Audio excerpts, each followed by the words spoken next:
साथियों नमस्कार, मैं शिवनरी सिंह घंगारोत अपने YouTube चैनल पर आपका स्वागत करता हूं। आज जिस आसन के बारे में हम बात करेंगे वो है जानु शीरासन। हम समझेंगे कि जानु शीरासन कैसे किया जाता है, उसके बाद उसके लाभ क्या हैं और उसके बाद किन लोगों को नहीं करना चाहिए। तो आइए समझते हैं। सबसे पहले हम दंडासन में आ जाएं। इस प्रकार से दोनों पैर आगे कर लें और हाथ इस प्रकार से रख लें और फिर थोड़ा सा एक बार पैरों को हिला लें। जब हम दोनों पैर आगे की ओर करते हैं, सीधे रखते हैं, तो ये दंडासन कहलाता है। जानु शीरासन के लिए हम पहले इस घुटने को मोड़ लेंगे। जैसे हमने राइट पैर को मोड़ लिया और राइट पैर के पंजे को बाएं की इनर थाई पे लगा लिया। इस प्रकार की पोजीशन ली, कमर गर्दन सीधी रखेंगे। फिर दोनों हाथ ऊपर की ओर ले जाएंगे, भुजाएं बिल्कुल कानों से लगी रहेगी, हथेलियां सामने की ओर रहेगी। यहाँ पर हम लंबा गहरा सांस भरेंगे इस प्रकार से, और फिर सांस पंजा इस प्रकार से बिल्कुल खींच के रखेंगे। सांस खाली करते हुए आगे की ओर जाएंगे। इस प्रकार से पकड़ेंगे अंगूठे को, और अंगूठा पकड़ में आ जाए तो प्रयास करेंगे इस प्रकार से इसको ग्रिप करें, और ग्रिप करने के बाद माथे को लगाने की कोशिश करें घुटने पे, और दोनों कोहनियाँ आसन पे लग जाएंगी इस प्रकार से।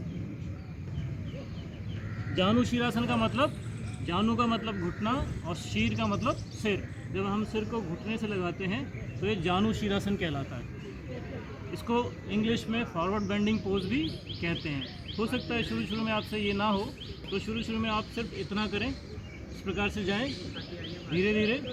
फिर जब आपकी आदत पड़ जाएगी 5 दिन 10 दिन में, तो फिर आप इस प्रकार से पूरे जा पाएंगे।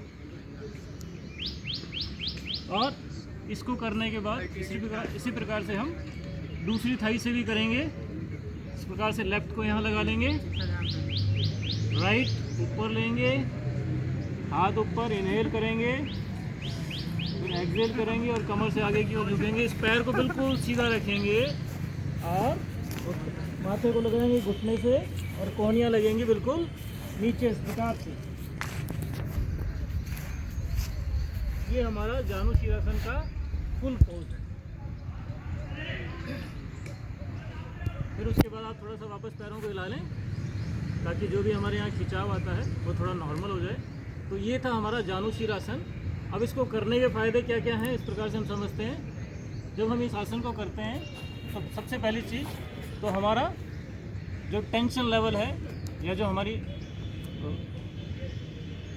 हमारा टेंशन जो रहता है वो बिल्कुल ठीक होता है, एग्जाइटी नहीं रहती है। फिर जैसे हम थोड़ा नीचे आएँ तो हमारे बिल्कुल कंधे, हाथ, बाइसेप्स ये बिल्कुल ठीक रहते हैं। उसके बाद में आप नीचे आ जाएँ, यहाँ पेट पे तो आपके दोनों पेट की साइड की जो चर्बी है वो कम होती है, आगे से आपके पूरे पेट की चर्बी कम होती है। यहाँ जो फैट डिपॉजिट हो जाता है वो बिल्कुल ठीक होता है।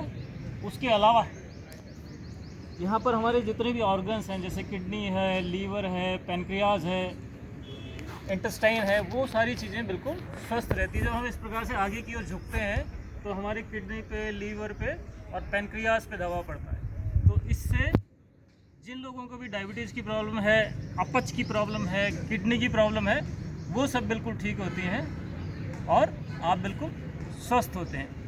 इसके अलावा उन लोगों को नहीं करना चाहिए जिन लोगों को बीपी की शिकायत रहती है या फिर जिनका ब्लड प्रेशर हाई है।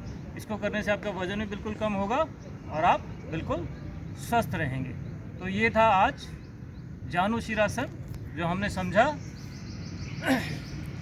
अगले उसमें मिलेंगे हम, तब तक के लिए धन्यवाद। और आपसे एक अनुरोध करूँगा कि अगर आप मेरे चैनल पर नए हैं तो प्लीज़ उसे सब्सक्राइब करें, शेयर करें और बेल आइकन बटन को भी दबाएं ताकि जो भी नोटिफिकेशंस आए वो सबसे पहले आपके पास आए। Thank you.